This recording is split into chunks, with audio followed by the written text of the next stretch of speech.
hari ini kita mau membahas tentang firman itu yang tinggal diam di dalam diri kita.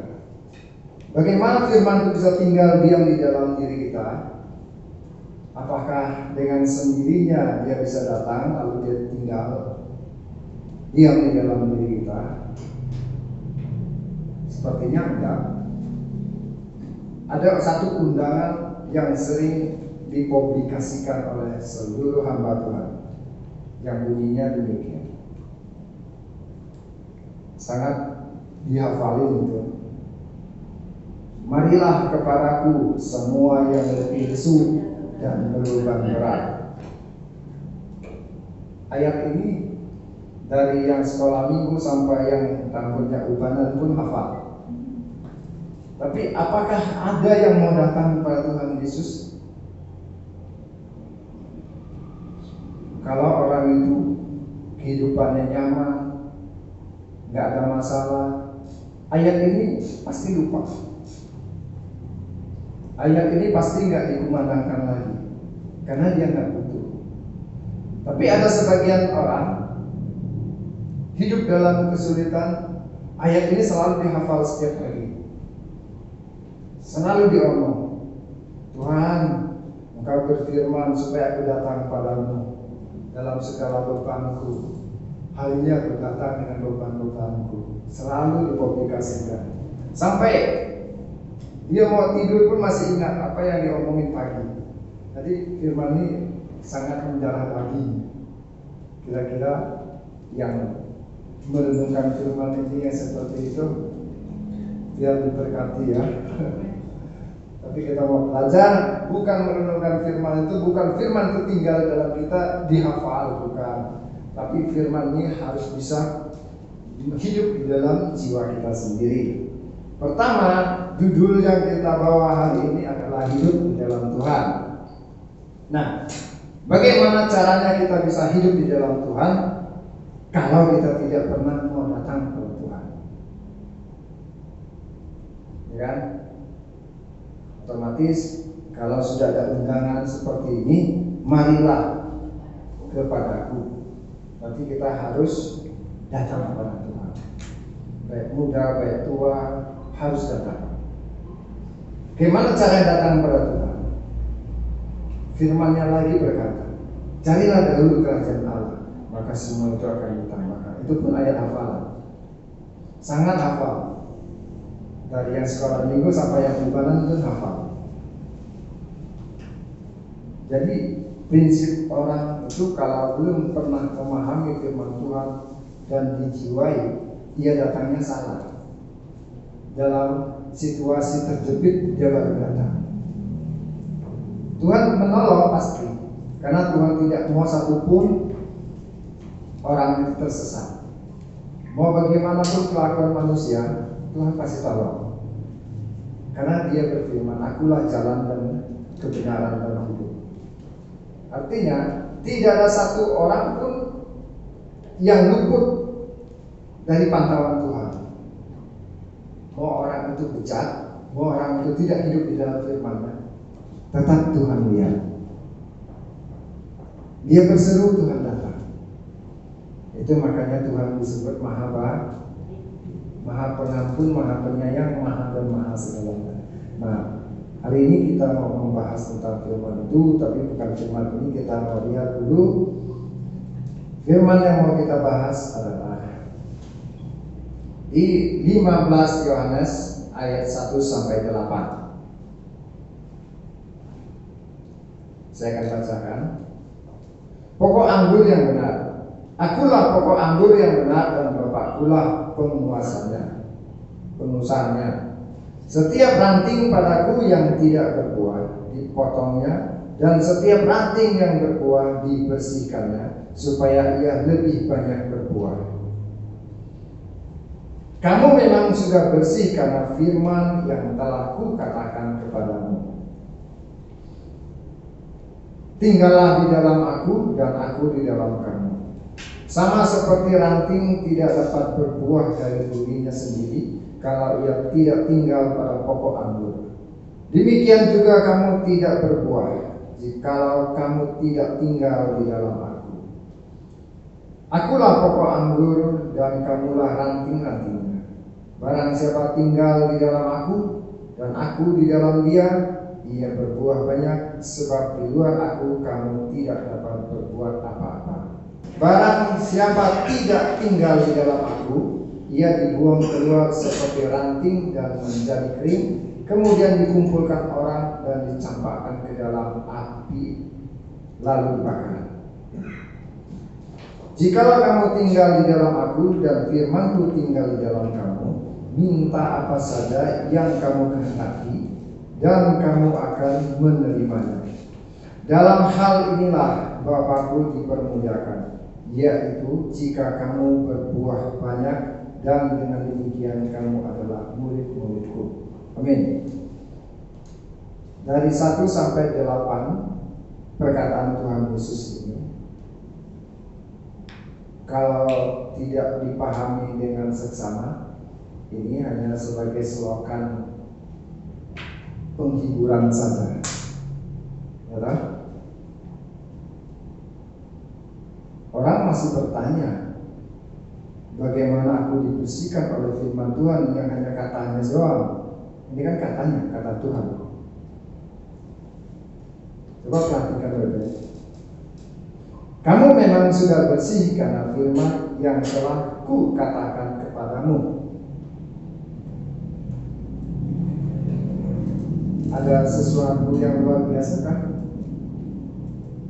Kalau kita tidak memahami, perkataan ini tidak ada yang luar biasa.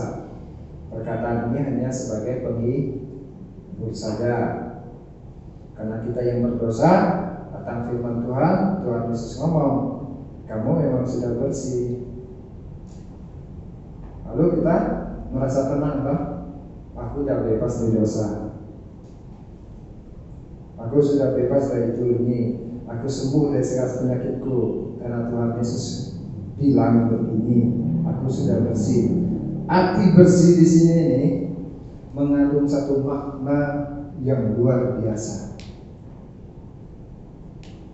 Pertama, untuk tinggal di dalam Tuhan harus bersih. Nah, bersih ini yang harus kita bangun di dalam diri kita setiap hari, yaitu mencari kerajaan Allah itu dengan seksama. Bagaimana kita mencarinya? Kita harus merenungkan firman ini, merenungkan perkataan Tuhan Yesus ini. Kata bersih di sini artinya kehidupan kita harus dirubah dari pikiran, dari perkataan, dari kesombongan, dari keangkuhan hati dan sebagainya. Kalau di Amsal ditulis di situ ada 6 bahkan 7 masalah yang menjadi kekejian bagi Allah. Itu timbul dalam diri kita. Nah, kita harus membersihkan itu dengan firman Tuhan. Apa firman Tuhan yang membersihkan? Yaitu 10 perintah Allah. Sudah bisa kita melakukannya, pasti kita bisa tinggal dalam Tuhan Yesus. Nah, pertama, membersihkan diri. Membersihkan diri yang utama, kalau saya mau pelajari ini, yaitu pikiran. Pikiran itu harus bersih. Jangan menggunakan pikiran kita untuk memanipulasi keimanan kita. Nah, ini bahaya. Perasaan saya sudah benar kok. Itu memanipulasi. Iman itu tidak bisa dimanipulasi. Iman itu nyata. Jadi dia harus tulus. Dengan ada ketulusan itu, kita baru bisa hidup di dalam Kristus. Kalau pikiran kita belum bersih, sekuat apapun kita menghafal firman Tuhan ini tidak berarti sama sekali, dan tidak ada mujizat yang nyata. Karena saya pernah mengalami apa yang saya bicarakan. Dulu saya hidup sebagai orang Kristen. Saya hidup sebagai orang Kristen. Saya belum hidup di dalam Tuhan, hanya hidup di dalam orang Kristen pada umumnya. Itu Yaitu ketemu orang ditanya agama lu apa? Kristen. Itu artinya kita hidup di dalam agama Kristen. Lalu kita merasa diri kita yang paling benar. Kebenaran di mana? Di dalam firman Tuhan benar. Kalau aku percaya aku diselamatkan. Percaya kayak mana? Hal-hal sepele kayak gini yang sebenarnya tidak membawa keselamatan di dalam diri kita. Tetapi semakin kita menjauh dari Tuhan, lalu dengan pikiran kita memanipulasi iman di dalam kita, Tuhan tahu semuanya. Jadi apapun yang saya buat Tuhan tahu. Jadi aku sudah diselamatkan. Itu salah sebenarnya. Tuhan memang Maha tahu. Dia nggak peduli dengan kelakuanmu karena Dia sudah memberi pilihan. Mau hidup selamat? Geser sebelah sini. Mau nggak selamat? Geser sebelah sini. Nggak ada pilihan lain. Hanya dua pilihan. Tuhan tahu semuanya. Jadi jangan khawatir Tuhan tidak tahu. Tuhan sudah Maha tahu. Nah, karena ketahuan Tuhan, lalu dengan memanipulasi iman kita kepada orang lain, kita bertindak seolah-olah orang yang hidup di dalam Tuhan. Wah, imannya paling begini deh. Wah, dia bantu orang paling begini deh. Nah, yang kayak gitu kira-kira upahnya udah dibayar apa belum? Sudah selesai. Karena ada tertulis di dalam firman Tuhan. Kalau tangan kiri ini memberi, biar tangan kanan nggak tahu.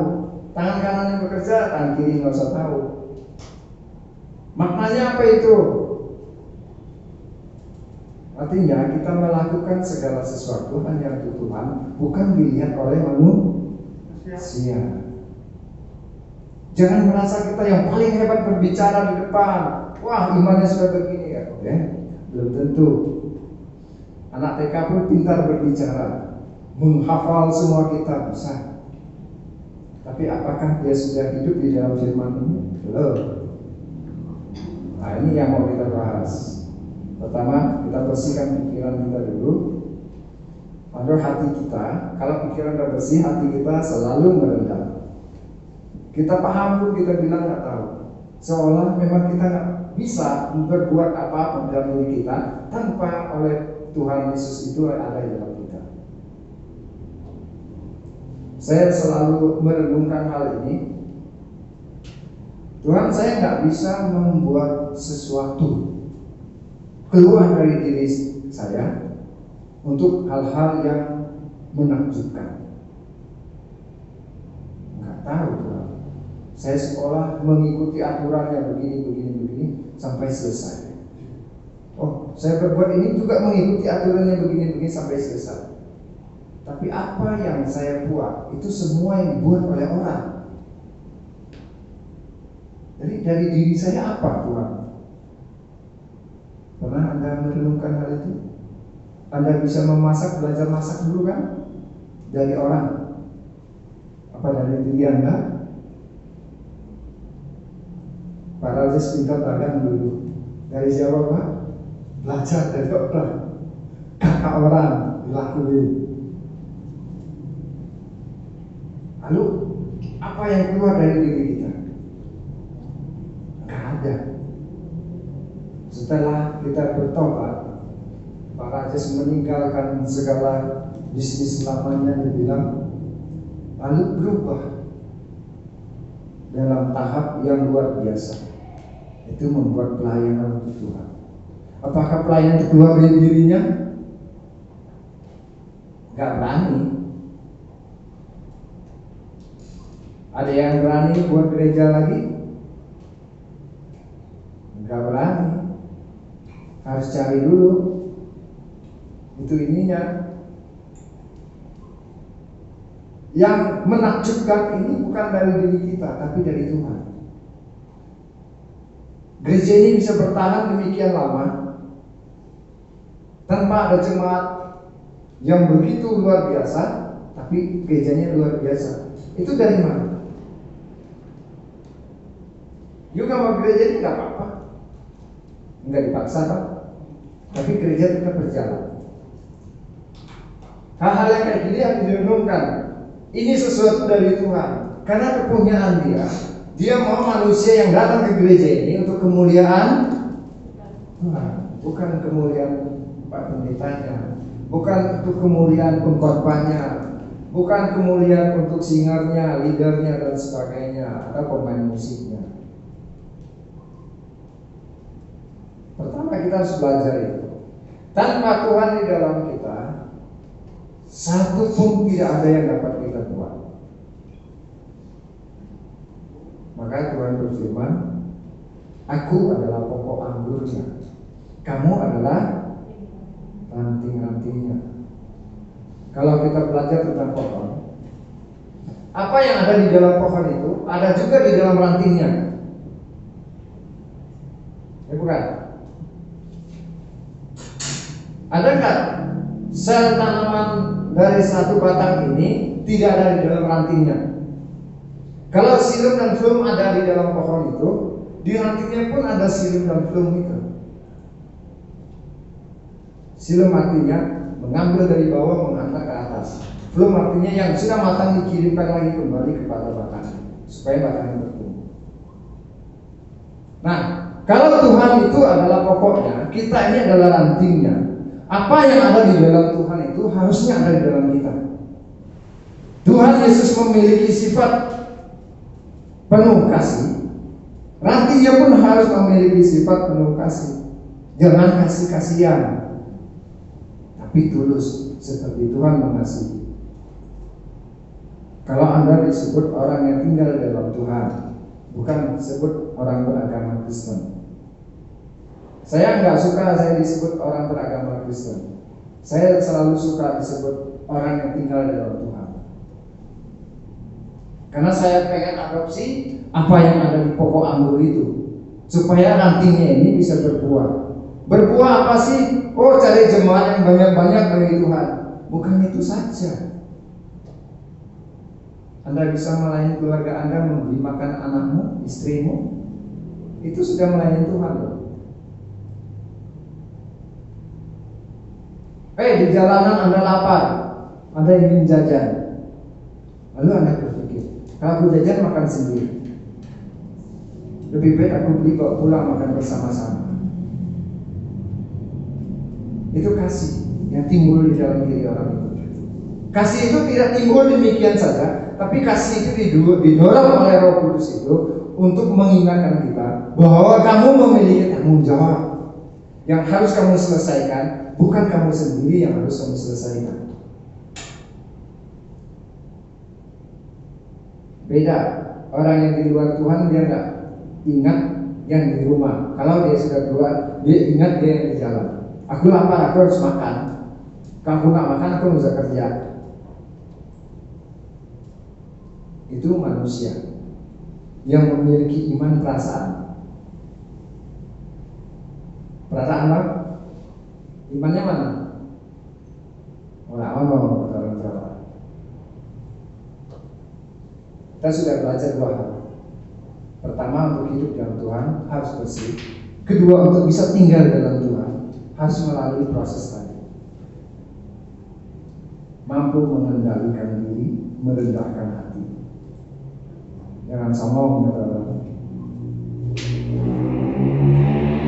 Hal-hal seperti ini kita suka melupakan. Saya suka belajar dari hal yang kelihatan kulit-kulitnya saja. Kalau hal-hal kayak gini kan kayak kulitnya, bukan pengkhotbah hebat. Memang saya nggak bisa pengkhotbah hebat. Saya hanya bisa melepas kulit-kulitnya aja.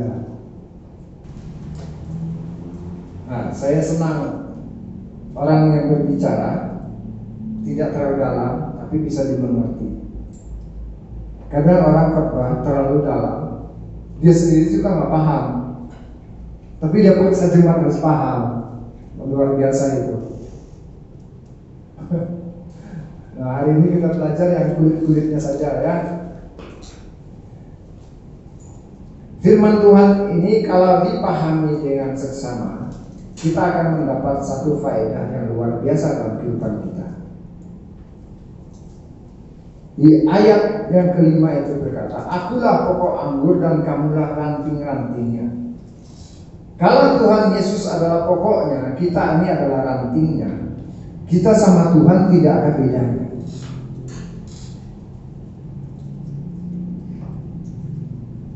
Dia sebagai dasarnya, kita sebagai rantingnya.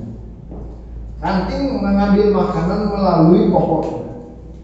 Ranting ini bisa berbuah karena makanan yang disukai oleh pokoknya ini, ya kan?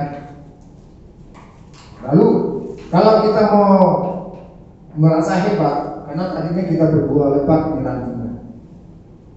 Aku mau lepas dari pohonnya, aku mau berdiri sendiri. Kira-kira ranting itu bisa berbuah lagi atau enggak? Sudah enggak bisa. Mati pasti kan. Lalu berapa di situ lagi? Dikumpulin orang, dibuang. Nah, ranting yang dicangkokkan itu pun tetap disebut pohon, karena dia sudah terpisah tapi tumbuh. Tetap namanya pohon anggur. Gak bisa dia dibilang pohon durian. Kenapa demikian? Karena satu kesatuan selnya sama. Itu secara pertanian kalau bicara kayak gitu. Tapi saya melihat di sini, kalau Tuhan menyatakan dirinya adalah pokok anggur dan menyatakan kita ini adalah ranting-rantingnya, artinya di dalam Tuhan itu kita harus mendapat makanan dan Tuhan itu mendapat sesuatu dari kita.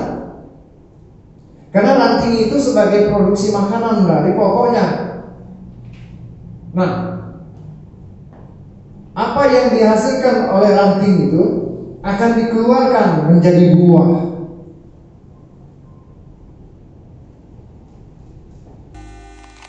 Kita di dalam Yesus harusnya seperti itu. Harus mampu merenungkan bahwa Yesus adalah pokok dan kita adalah rantingnya. Kalau pokoknya menghasilkan sesuatu zat A, kita pun harus memiliki zat yang sama, itu zat A juga. Kalau Yesus penuh balas kasihan, berarti kita pun harus mengeluarkan balas kasihan itu juga. Kalau Yesus itu ajaib, tumpang tangan menyembuhkan orang sakit, kita pun harus bisa melakukan. Maka nggak heran kalau orang hidup di dalam Tuhan lalu mendoakan orang sakit itu sembuh. Saya lihat di YouTube Pak Andi Simon dari Kalimantan Timur, ajaib. Apa katanya? Saya dapat pelajaran di situ. Bapak Ibu mesti tahu bahwa tangan Bapak Ibu itu sama dengan tangan Yesus, punya kuasa. Kalau tangan kita ini punya kuasa, kenapa kita mendoakan kita yang sakit kepala ini nggak sembuh? Perlu dipertanyakan.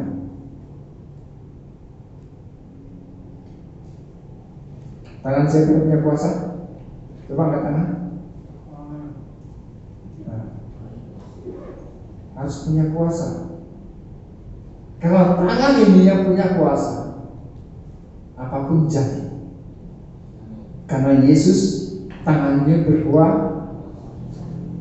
Tuhan Yesus menjamah orang lumpuh berjalan, celik mata orang buta melihat, orang bisu berbicara. Kalau Tuhan Yesus melakukan hal-hal seperti itu, kita rantingnya bisa nggak kita melakukannya? Bisa, karena ranting ini untuk mempermuliakan batangnya. Kalau rantingnya kerdil semua, batang ini tidak berguna. Maka batang yang berguna ini seperti Yesus, dan kita seperti rantingnya, kita harus berguna dapat memuliakan Tuhan Yesus, ya kan? Jadi jangan pernah merenungkan sesuatu yang tidak mampu kita lakukan. Pertama, oh Tuhan, aku mau seperti orang itu, doa orang sembuh.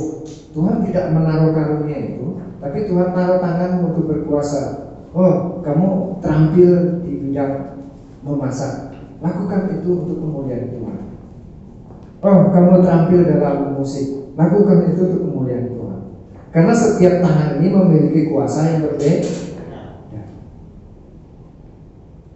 Jadi jangan iri. Kalau tangan saya ini cepat ngitung uang, oh tangan dia cepat main kelereng. Jangan iri. Tanpa dia main kelereng, uang ini nggak akan ada. Karena dia menang terus main kelereng, saya ngumpulin uangnya, kira-kira gitu. Jadi keahlian tangan ini jangan dipaksakan. Tuhan sudah menaruh kuasa dalam tangan kita. Pertama, kuasa yang ada di dalam tangan kita untuk menghalau segala kejahatan. Yang kedua, tangan kita ini untuk kemuliaan Tuhan. Karena kita nantinya kita memiliki kuasa yang sama yang Tuhan Yesus miliki.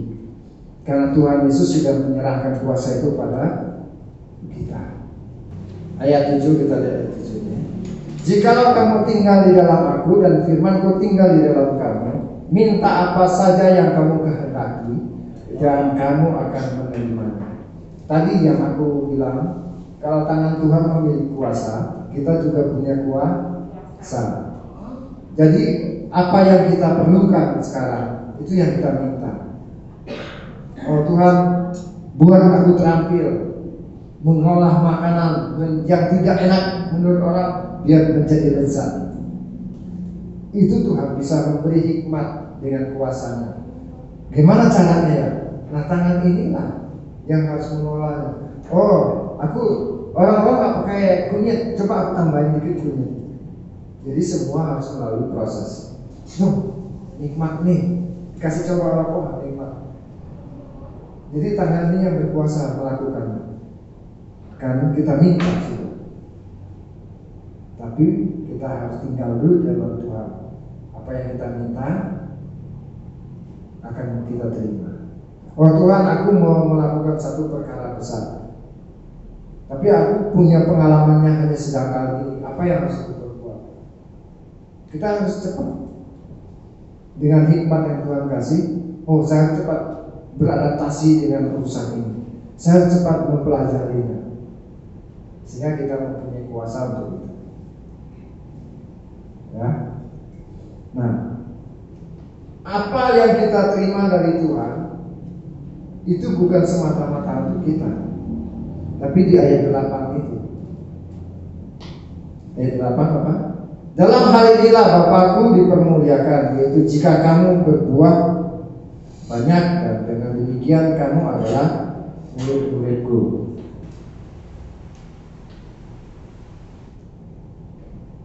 Ayat 1-8 ini sesuatu yang luar biasa. Kita mampu merenungkannya, maka kita benar-benar akan hidup di dalam Yesus Kristus itu sendiri. Kalau kita merenungkannya salah, maka kita hanya hidup di dalam keagamaan Kristen. Jadi jangan salah, agama tidak pernah menyelamatkan orang. Agama tidak pernah memberi kuasa kepada seseorang, tapi di dalam Yesus Tuhan keselamatan itu sudah terjamin dan kuasa ini memang dinyatakan bagi kita. Amen. Kita belajar untuk membahas firman Tuhan, tidak perlu harus cari tahu sejarahnya yang sangat dalam yang kita tidak paham. Cukuplah belajar bagaimana kita merenungkan hal yang sepele, yang kira-kira apa ini Tuhan yang harus saya lakukan dengan firman Tuhan ini, apa maknanya ini. Itu aja dulu. Kalau kita sudah pahami, bacalah yang lebih dalam lagi. Petani pun begitu, kalau dia nanam, dia nggak nyangkul sampai dalam-dalam. Dia nyangkul secangkulnya itu doang. Dan ditanam, tumbuh, dan tumbuh dinyiram. Yang cari makan itu bukan yang dicangkulnya itu, tapi akar yang tumbuh itu sampai merompos dalam banget. Yang dasarnya dulu kita harus paham, baru kita bisa berakar ke dalam. Sama dengan kita merenungkan firman Tuhan. Jadi apa yang kita renungkan, kita coba lakukan. Sudah mampu kita lakukan, kita lebih dalam lagi bersama Tuhan. Amin. Jadi tidak ada yang sulit di dalam Tuhan Yesus. Semua mudah dan semua sangat simpel. Yang bikin sulit manusianya saja, yang suka berbicara koan-koan tapi tidak mampu melakukannya. Nah itu yang salah. Di dalam firman Tuhan sudah menyatakan bahwa Orang yang berbahagia itu adalah orang yang merenungkan firman Tuhan siang dan malam. Direnungkan saja dulu. Tuhan belum suruh kita melakukannya. Nanti kamu hidup di dalam aku hidup dalam kamu.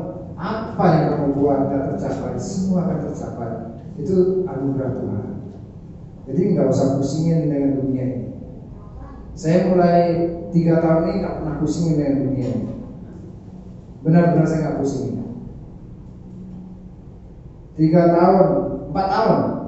Sejak anak saya masuk kelas 6 mau masuk SMP, itu mulai nggak ada penghasilan. Kata Mbak Eva itu di PHK.